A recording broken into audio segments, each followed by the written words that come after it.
Welcome to the Otway Pasta Company kitchen.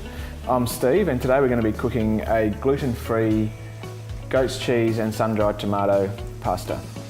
We need 2 tablespoons of olive oil, 2 cloves of garlic, 50 grams of drained chopped sun-dried tomatoes, 1 pack of Otway Pasta Company dried gluten-free Fusilli, a handful of spinach and about 80 grams of Meredith goat's cheese. Okay, so to start we're going to add about 1 tablespoon of our olive oil to a medium heat pan. We can then add our 2 cloves of garlic,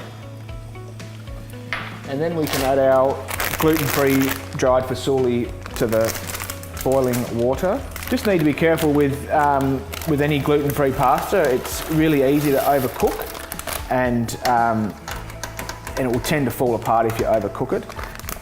We cook our gluten-free pasta for 6 to 8 minutes. If it's going into the pan with a sauce, it's better to cook it on the lesser of that time, so about 6 minutes, because it will continue to cook while it's in the frying pan. So as you can see, our garlic is sizzling away there. We want to be very careful not to brown that too much, otherwise it will go bitter. Again, if you need to slow the cooking of the garlic down, you can just add a bit of the pasta water to the frying pan. So we can just, at this point, that's been cooking for a couple of minutes, we can then add our sun-dried tomatoes. With the sun-dried tomatoes, they obviously don't need cooking, but we just want to make sure they're, warm them through. And we can give that a little bit of a stir. And now we just need to turn the heat down and wait for our gluten-free pasta to be ready. It's good every now and then to give the pasta a quick stir, make sure it doesn't stick together. So it's been about 5 minutes for the gluten-free pasta. I'm just going to give it a quick taste now to see how it's going. Just needs a little bit more. So the gluten-free pasta's been cooking now for about 6 minutes. So straight into the frying pan. And just give that just a quick toss through. And we want to add our spinach.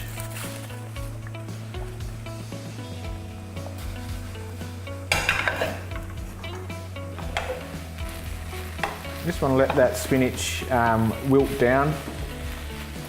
Again, you just want to be very careful not to stir or be too rough with the gluten-free pasta, because it will tend to break up.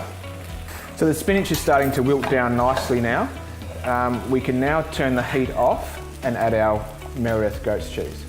So with any cheese, I find it always best to just you don't want to have a lot of heat in the pan when you're adding the cheese. I just find with the goat's cheese, if there's too much heat in the pan, the goat's cheese tends to go a little bit grainy.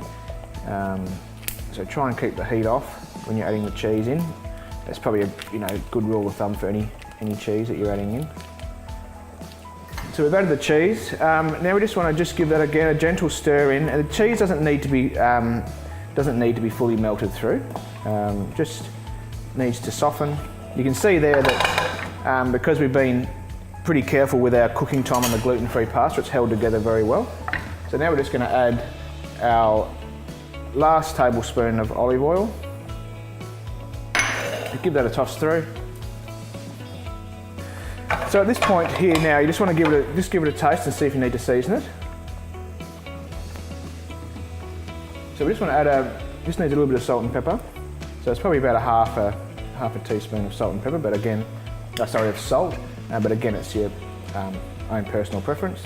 I also feel that pasta is a little bit dry, not a lot of liquid, so I'm just going to add half a cup or a third of a cup of the pasta water to the frying pan. Now you can just toss that through again.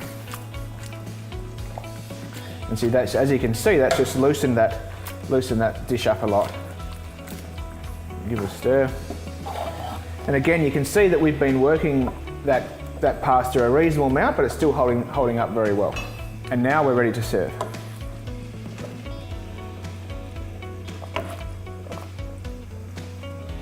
Otway Pasta Company dried gluten-free Fusilli with Meredith goat's cheese, sun-dried tomatoes and spinach. You can just finish with a little bit of grated parmesan if you like.